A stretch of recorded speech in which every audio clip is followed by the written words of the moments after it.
yake baada ya bunge hilo kuweza kupiga kura ya maamuzi kuhusiana na kumbandua au la iwapo atasikiza mashtaka yanayomkabili katika bunge hilo la Seneti. Moja kwa moja tusonge mbele na habari zingine ni kwamba kongamano la vijana kutoka zaidi ya mataifa 12 limefanyika mapema leo katika kaunti ya Mombasa. Maelfu ya vijana waliweza kufika na kupata mafunzo ya ajira kupitia mitandao ambayo inanuia kusaidia vijana kote nchini kupata ajira na pia kukuza vipaji vyao. Mwanaripota wetu Toromo Dennis ametuandalia ripoti kamili. Vijana kutoka zaidi ya mataifa 12 wamekongamana nchini katika kaunti ya Mombasa kwenye warsha ya kupata mafunzo ya ajira kupitia mitandao ambayo inanuiwa kuwasaidia kupata ajira na kubadilishana mawazo. Young people and partners from Mexico, Brazil, Colombia, USA, Senegal, India, South Africa, Tanzania and Kenya. So I think for us this is such an important moment and we are really honored to host the Global Opportunity Youth Network. Akizungumza kwenye ukumbi huo wa Swahili Port ambapo vijana hao wamekongamana, mwenyekiti Mahmud Nur amesema ni jambo la kufurahisha kwani vijana watatumia uwezo wao kukuza vipaji vyao na kuboresha talanta zao pamoja pia na kuwasaidia wenzao kupata ujuzi wa ajira. Privileged to have the world around here, and as government we can only say that our role is to provide an enabling environment for those practitioners actually to thrive and to do things in the best way possible so that our youth can be empowered. So that's the reason as the county government of Mombasa we're here to support this initiative. There are many more initiatives that are coming. We've been working with Swahili Port for a very long time. There's so many partners who we've been working with just to ensure that the youth are actually empowered and get their rightful space. Mwanzilishi wa mtandao wa vijana wa Global Opportunity Jamii Makalif anasema ni jambo jema kwa vijana kuonyesha uwezo wao katika ufundi na ujuzi tofauti huku wakifanya kazi kwa bidii na kuwezesha kufungua uwezo wao wa kufanya kazi. To identify the best ways that young people can get support to get a job, become an entrepreneur, support their own livelihood or their family's livelihood. So it's really about economic opportunity, but the difference is it's not just one program that we are trying to replicate in lots of different places. It's trying to build on the existing talent and assets of every community and young people in those communities. Kwa upande wake bintiye Rais William Ruto, Shalin Ruto, anasema mpango huo unatazamiwa kuwafikia vijana wengi kote nchini huku wakipanga kuwafikia vijana kutoka eneo la mashinani ambao kwa sasa wamacho bila ajira. For me as a youth champion, what this means is that the opportunity is within our youth. All that is remaining is for it to be nurtured, to be brought out, to be watered. And I love that Swahili Port and the various international partners who are here today have come to support the youth in Mombasa. And we are moving away from just doing things in Nairobi. It's our capital city, but we need to move to other cities, we need to move to other villages, we need to move to other counties because the youth are not only based in Nairobi, they are based across Kenya. So I love this program that we are doing. I'm looking forward also to learn a lot. Earlier when we were in Nyali and Kisauni, we actually had a panel where it was the youth who were speaking to us. None of us went on the platform.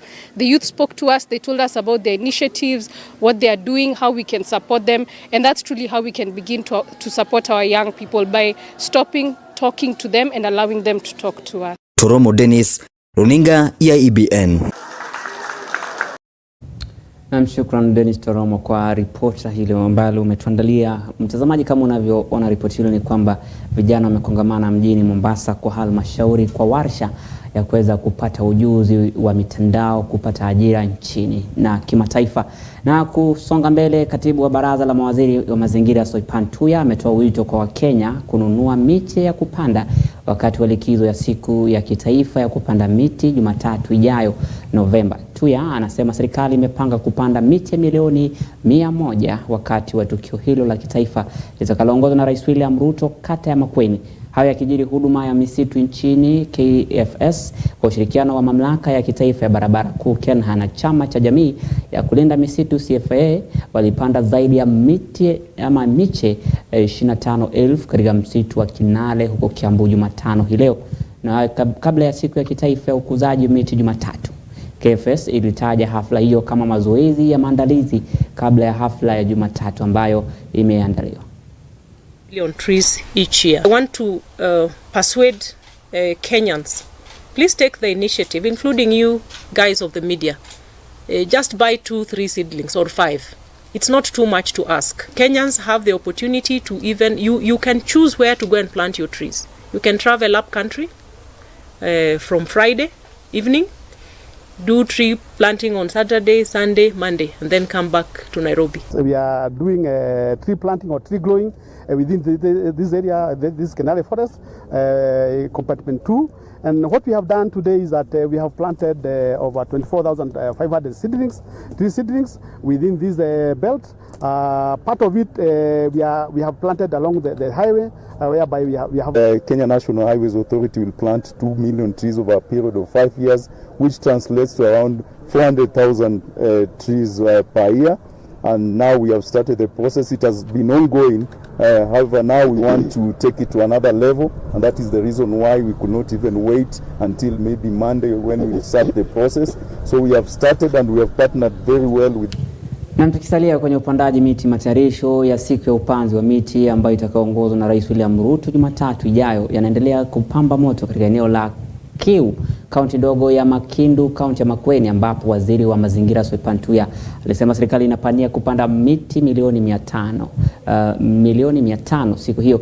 Viongozi mbalimbali wakiongozwa na katibu katika idara ya msitu Evans Mtari walizuru eneo la chemichemi la Kiu, ambapo sherehe ya kitaifa ya upanzi wa miti itaandaliwa na kuanza kuwekwa mikakati ya kufanikisha zoezi hilo. Kama kaunti tuko na target na responsibility ya kupanda 344 million trees out of the 15 billion zile the whole country president alisema tupande, na we are happy and proud to be considered on Monday on the public holiday of tree planting to host the national government. We will be planting 100,000 trees between Friday 10th to Monday 13th. Friday, Saturday, Sunday and Monday will be here. Hii miti yenye itapandwa hapa mpaka Monday na president tutaitunza na tutailinda. Tutahakikisha hakuna ng'ombe wanaingia. Tutapangana duties, Friends of Kiu Catchment na Kimigwa Self Group tuhifadhi hii miti ndio tuweze kufurahia. Changamoto kubwa yenye tunakabiliana nalo hapa ni watu ambao wanatoka nje, si wenyeji wa hapa, watu ambao wanatoa ng'ombe zao nje kama matown na surrounding ya hapa Kiu Wetland. Waweze kutusaidia, watu waweze kuwa prosecuted, ndio heshima ya mazingira iweze kudumu. Kenya akipanda miti 100 itakuwa ni miti ngapi? Hata mtoto mdogo unampandia anafanya nini tutaweza kuachieve hiyo target. Ya kuwa na tree cover ya 30% by the year 2022. But I also believe tunaweza achieve hiyo kabla hata wakati huo. Tunaweza fanya. So pia sisi tuongeze hiyo bidii ili tuweze kupata achieve hiyo target hata kabla ya wakati huo. Ndio mazingira yetu yote kubadilika na Na mtazamaji, tukisonga mbele, maseneta sasa wanadai kufutwa kazi kwa waziri wa utumishi wa umma Moses Kuria kutokana na matamshi yake ya kudhalilisha bunge kuhusu kesi ya kumtimua gavana wa Meru Kawira Mwangaza. Maseneta walikuwa wakielezea kutamaushwa kwao kwa kauli ya waziri Kuria kwenye jukwaa la ambalo zamani ilijulikana kama Twitter kutoboa ushahidi na mashtaka yaliyowasilishwa dhidi ya gavana Mwangaza, wakisema kuwa hayatoi hatia ya kushtakiwa. Hata hivyo, Konsolata Chibalonza ana mengi zaidi. Nimesoma kwa makini masuala yaliyowasilishwa dhidi ya gavana Kawira. Kosa kubwa zaidi alichofanya ni kile Wakikuyu hutamka kama kuangalia watu manyira. Kosa hilo linaweza kukupeleka kuzimu, lakini sio jela. Hakika si sababu ya kushtakiwa. Hii ni mojawapo ya ujumbe zilizochapishwa na waziri Moses Kuria kwenye ukurasa wake wa X iliyoitwa Twitter mnamo Jumanne usiku kuhusiana na hoja ya kumtimua Kawira Mwangaza iliyowasilishwa kwenye sakafu ya nyumba ya Seneti. Baadhi ya maseneta sasa wanataka kufutwa kazi kwa waziri wa utumishi wa umma, utendaji na usimamizi wa wasilishaji Moses Kuria kutokana na mwenendo wake wa kizembe afisini. Ujumbe mwingine pia ulitumwa ukiwataka maseneta 13 kuhusu kesi hiyo, akisema kwamba wanadanganywa na vikosi vya nje. 13 hao ni pamoja na Aaron Cheriot Kericho, Jackson Mandago Uasin Gishu, Hilary Sigei Bomet, Alex Mundigi Embu, Samson Cherargei Nandi na Seki Lenku Olekanar, Kajiado. Wengine ni pamoja na Fatuma Dulo, Isiolo, Abdul Haji, Garissa, Kamau Murango, Kirinyaga, Wahome wa Matinga, Nyeri, Kadhuri Murungi, Meru, Enoch Wambua, Kitui na Otieno Kajiwang kutoka Homa Bay. Katika siku ya pili ya kusikilizwa kwa kesi ya kuondolewa kwa Mwangaza, maseneta hao walitaka kupigwa marufuku ipasavyo kuhusu tabia isiyofaa ya Kuria na kutimuliwa kama waziri. Viongozi hao walisajili kutoridhishwa kwao na matamshi ya mara kwa mara ya Kuria ya kipuuzi kuhusu vyombo muhimu vya serikali na kusema anafaa kuitwa kuhojiwa katika Seneti. And I can assure you that if nothing is done about Moses Kuria, there is more embarrassment coming. That one I can guarantee. Mr. Speaker, what is most hurtful is that even after your communication, the CS who ordinarily should be asleep thinking about how he's going to make the lives of Kenyans better, had the audacity to fire off another tweet on material that was presented before this House. Mr. Speaker, what I want us to do, honestly speaking, action must be taken. I am actually made aware by the members of this House who represent us in the PSC that Moses... I just want to generalize my comments because there's an observation I have made. Many of our leaders want to destroy institutions who have a responsibility of making sure that our country runs properly. Mr. Speaker, Honorable Moses Kuria is somebody I've been in Parliament with for many years, including yourself. To a large extent, we have found him extremely intelligent and somebody who made sense. To some extent, he makes himself look such a foolish man, you wonder whether he even ever stepped into a parliamentary house.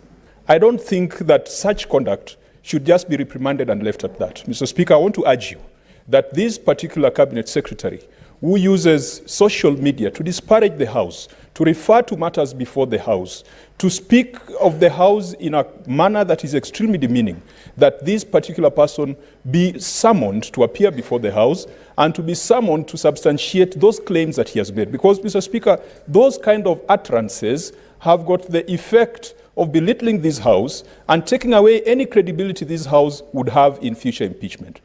And when I see as just a log CS gets out there to make some very funny comments on social media, it is very, very embarrassing, and he is not serving, or whatever he is doing is not for the best interests of the Meru people. And I want to warn him that they should keep off Meru affairs. Let them concentrate with the work that he has been given by the president. Consolata Chibalonza, runinga ya EBN. Na shukran Consolata kwa ripoti hilo. Na tukisonga mbele katika hatua za hamasisho na kuweka kampeni ya kupima ugonjwa wa virusi vya ukimwi, kaunti ya Migori, idara ya afya kaunti hiyo kwa ushirikiano na mashirika mengine mbalimbali imeimarisha kampeni za kuhamasisha jamii hata hivyo kupimwa ili kujua hali yao baada ya visa vya virusi vya ukimwi kuongezeka kaunti hiyo na kote nchini, hasa kwa vijana wa umri mdogo. Wanaolengwa katika kampeni hiyo ni vijana walio na umri chini ya miaka 24 kuweza kupata vipimo na kujua hali zao na kupewa mwelekeo wa kufuata kutokana na maambukizi hayo. Prevalence rate, as people who are working in the HIV field, prevalence doesn't worry us because people are taking their medication and they are living longer. So what worries us is incidences, which is new HIV infections.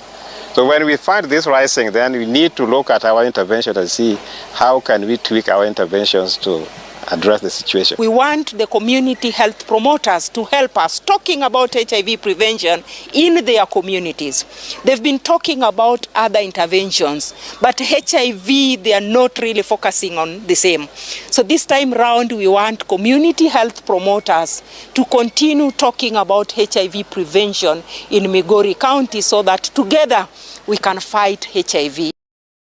Na tukisonga mbele, waziri wa afya Susan Nakumicha amesambaza zaidi ya simu 2000 zinazonuiwa kunufaisha shughuli za utoaji huduma za afya kwa jamii katika kaunti za Nyandarua na Laikipia. Waziri Nakumicha amesema kuwa serikali imejizatiti pakubwa kutumia teknolojia kama njia mojawapo ya kufikia mpango wa afya kwa wote humu nchini. Katika zoezi hilo, wahudumu wa afya wa nyanjani wameshauriwa kuwajibikia hali ya wakazi wa maeneo hayo, huku wakiahidiwa kupewa vifaa maalum baada ya mafunzo kuwasaidia kutekeleza wajibu wao nyanjani ili kukabiliana na magonjwa kadhaa kwa jamii. Leo tuko hapa JM Hospital na tuko na waziri wetu wa afya Susan tumekuja kudhibitisha kwamba hii program ya rais ya CHP tuko tayari, na ameona kwamba wako wa madaktari wetu wa mashinani 1382 na walipatiwa kits na wameanza kazi, wameanza kuzunguka, na tunashukuru kwa sababu leo pia ameongezea device ingine ambayo ni smartphone ambayo sasa hawatakuwa wanabebana na mizigo mingi.